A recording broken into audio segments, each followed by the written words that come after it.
Fala galera, beleza? Aqui é o Gustavo, espero que todos estejam bem. Vamos dar sequência à leitura da Bíblia em 365 dias, aqui na Bíblia 365, versão NVI.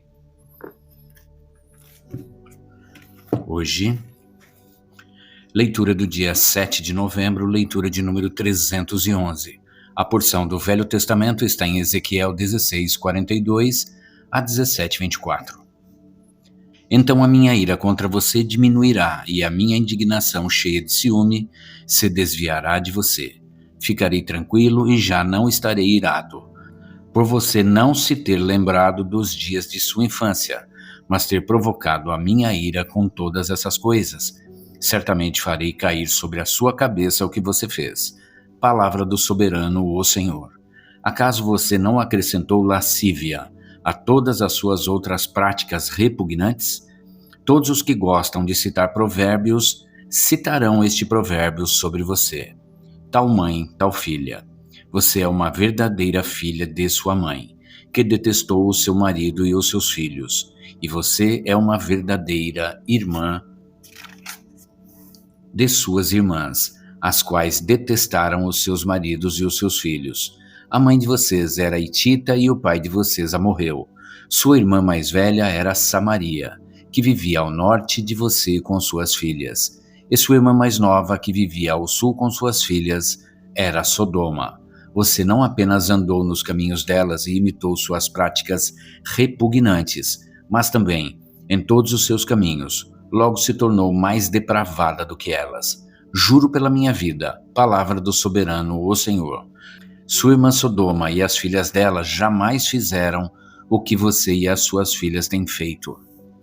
Ora, este foi o pecado de sua irmã Sodoma. Ela e suas filhas eram arrogantes, tinham fartura de comida e viviam despreocupadas. Não ajudavam os pobres e os necessitados. Eram altivas e cometeram práticas repugnantes diante de mim. Por isso eu me desfiz delas, conforme você viu. Samaria não cometeu metade dos pecados que você cometeu. Você tem cometido mais práticas repugnantes do que elas e tem feito suas irmãs parecerem mais justas, dadas todas as suas práticas repugnantes. Aguente a sua vergonha, pois você proporcionou alguma justificativa às suas irmãs, visto que os seus pecados são mais detestáveis que os dela. Elas parecem mais justas que você. Envergonhe-se, pois, e suporte a sua humilhação, porquanto você fez as suas irmãs parecerem justas.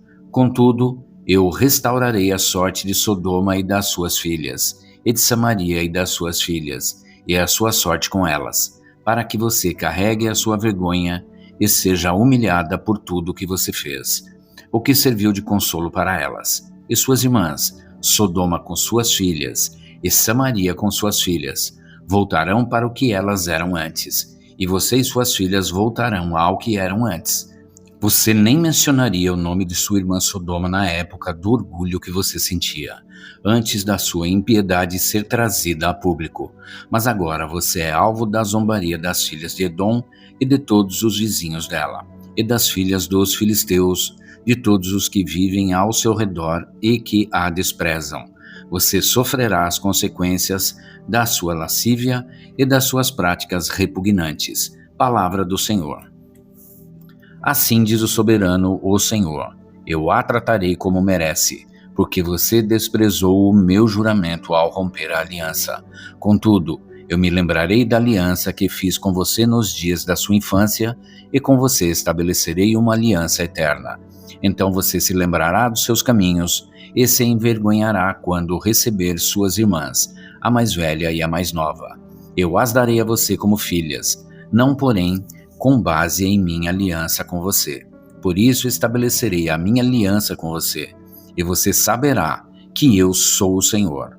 Então, quando eu fizer propiciação em seu favor por tudo o que você tem feito, você se lembrará e se envergonhará e jamais voltará a abrir a boca por causa da sua humilhação. Palavra do soberano, o Senhor.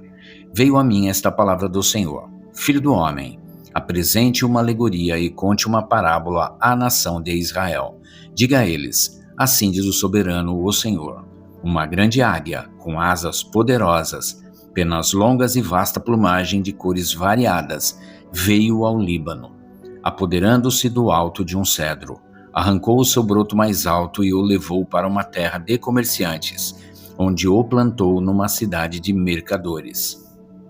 Depois apanhou um pouco de sementes da sua terra e as pôs em solo fértil.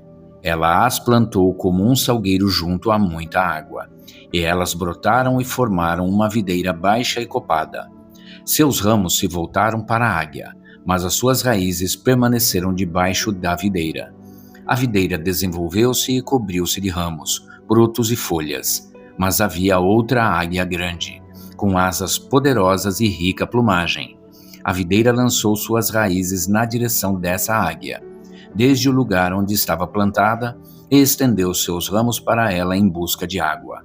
Ora, ela havia sido plantada em terreno bom, junto a muita água, onde produziria ramos, daria fruto e se tornaria uma videira viçosa. Diga a eles: assim diz o soberano, o Senhor: ela vingará? Não será desarraigada e seus frutos não serão arrancados para que ela seque? Tudo que brotar dela secará. Não serão necessários nem braços fortes, nem muitas pessoas para arrancá-la pelas raízes. Ainda que seja transplantada, será que vingará? Não secará totalmente quando o vento oriental a atingir, murchando e desaparecendo do lugar onde crescia? Veio depois a mim esta palavra do Senhor. Diga a essa nação rebelde: você não sabe o que essas coisas significam? Diga a eles: o rei da Babilônia foi a Jerusalém, tirou de lá o seu rei e os seus nobres e os levou consigo de volta à Babilônia. Depois fez um tratado com um membro da família real e o pôs sob juramento. Levou também os líderes da terra, para humilhar o reino e torná-lo incapaz de reerguer-se, garantindo apenas a sua sobrevivência pelo cumprimento do seu tratado. Mas o rei se revoltou contra ele e enviou mensagem ao Egito, pedindo cavalos e um grande exército. Será que ele se sairá bem? Escapará aquele que age dessa maneira? Romperá ele o tratado e ainda assim escapará? Juro pela minha vida, palavra do soberano, o Senhor, que ele morrerá na Babilônia, na terra do rei que o pôs no trono, cujo juramento ele desprezou e cujo tratado rompeu. O faraó, com seu poderoso exército e seus batalhões, não será de nenhuma ajuda para ele na guerra. Quando rampas forem construídas e obras de cerco forem erguidas para destruir muitas vidas, como ele desprezou o juramento quando rompeu o tratado feito com aperto de mão e fez todas essas coisas, de modo algum escapará.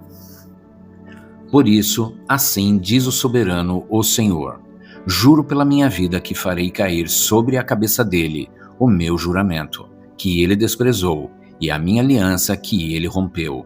Estenderei sobre ele a minha rede, e ele será pego em meu laço. Eu o levarei para a Babilônia e ali executarei juízo sobre ele, porque me fui infiel. Todas as suas tropas em fuga cairão à espada, e os seus sobreviventes serão espalhados aos ventos. Então vocês saberão que eu, o Senhor, falei. Assim diz o soberano, o Senhor: eu mesmo apanharei um broto bem do alto de um cedro, e o plantarei. Arrancarei um renovo tenro de seus ramos mais altos. Eu plantarei num monte alto e imponente. Nos montes altos de Israel eu o plantarei. Ele produzirá galhos e dará fruto e se tornará um cedro viçoso. Pássaros de todo tipo se aninharão nele. Encontrarão abrigo à sombra de seus galhos. Todas as árvores do campo saberão que eu, o Senhor, faço cair a árvore alta e faço crescer bem alto a árvore baixa. Eu resseco a árvore verde e faço florescer a árvore seca. Eu, o Senhor, falei e o farei. Agora a porção do Novo Testamento em Hebreus 8, de 1 a 13. O mais importante do que estamos tratando é que temos um sumo sacerdote como esse, o qual se assentou à direita do trono da majestade nos céus e serve no santuário, no verdadeiro tabernáculo que o Senhor erigiu, e não o homem. Todo sumo sacerdote é constituído para apresentar ofertas e sacrifícios. Por isso, era necessário que também este tivesse algo a oferecer.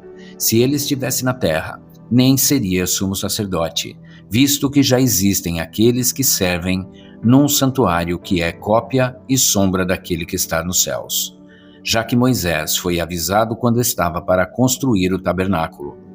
Tenha o cuidado de fazer tudo segundo o modelo que lhe foi mostrado no monte. Agora, porém, o ministério que Jesus recebeu é superior ao deles, assim como também a aliança da qual ele é mediador é superior à antiga, sendo baseada em promessas superiores, pois, se aquela primeira aliança fosse perfeita, não seria necessário procurar lugar para outra. Deus, porém, achou o povo em falta e disse: Estão chegando os dias, declara o Senhor, quando farei uma nova aliança com a comunidade de Israel e com a comunidade de Judá. Não será como a aliança que fiz com os seus antepassados, quando os tomei pela mão, para tirá-los do Egito. Visto que eles não permanecem fiéis à minha aliança, eu me afastei deles, diz o Senhor. Esta é a aliança que farei com a comunidade de Israel depois daqueles dias, declara o Senhor. Porei minhas leis em sua mente e as escreverei em seu coração. Serei o seu Deus, e eles serão o meu povo. Ninguém mais ensinará ao seu próximo nem o seu irmão, dizendo: Conheça o Senhor, porque todos eles me conhecerão, desde o menor até o maior, porque eu lhes perdoarei a maldade e não me lembrarei mais dos seus pecados. Chamando nova essa aliança, ele tornou antiquada a primeira, e o que se torna antiquado e envelhecido está a ponto de desaparecer. Agora a porção de Salmos 106, 13 a 31. Mas logo se esqueceram do que ele tinha feito e não esperaram para saber o seu plano. Dominados pela gula no deserto, puseram Deus à prova nas regiões áridas. Deu-lhes o que pediram, mas mandou sobre eles uma doença terrível. No acampamento tiveram inveja de Moisés e de Arão, daquele que fora consagrado ao Senhor. A terra abriu-se, engoliu Datã e sepultou o grupo de Abirão. Fogo surgiu entre os seus seguidores. As chamas consumiram os ímpios. Em Horebe fizeram um bezerro, adoraram um ídolo de metal. Trocaram a glória deles pela imagem de um boi que come capim. Esqueceram-se de Deus, seu Salvador, que fizera coisas grandiosas no Egito, maravilhas na terra de Cã e feitos temíveis junto ao Mar Vermelho. Por isso, ele ameaçou destruí-los, mas Moisés, seu escolhido, intercedeu diante dele, para evitar que a sua ira os destruísse. Também rejeitaram a terra desejável, não creram na promessa dele. Queixaram-se em suas tendas e não obedeceram ao Senhor. Assim, de mão levantada, ele jurou que os abateria no deserto e dispersaria os seus descendentes entre as nações e os espalharia por outras terras. Sujeitaram-se ao jugo de Baal-Peor e comeram sacrifícios oferecidos a ídolos mortos. Provocaram a ira do Senhor com os seus atos, e uma praga irrompeu no meio deles. Mas Finéias se interpôs para executar juízo, e a praga foi interrompida. Isso lhe foi creditado como um ato de justiça, que para sempre será lembrado por todas as gerações. Agora a porção de Provérbios 27, de 7 a 9. Quem está satisfeito despreza o mel, mas quem tem fome, até o amargo é doce. Como a ave que vagueia longe do ninho, assim é o homem que vagueia longe do lar. Perfume e incenso trazem alegria ao coração. Do conselho sincero do homem, nasce uma bela amizade. Até aqui. E é isso, gente. Chegamos ao final da leitura do dia 7 de novembro, leitura de número 311. E amanhã a gente retorna para a sequência desta leitura. Espero que todos tenham uma excelente tarde e que Deus abençoe a vida de cada um de vocês.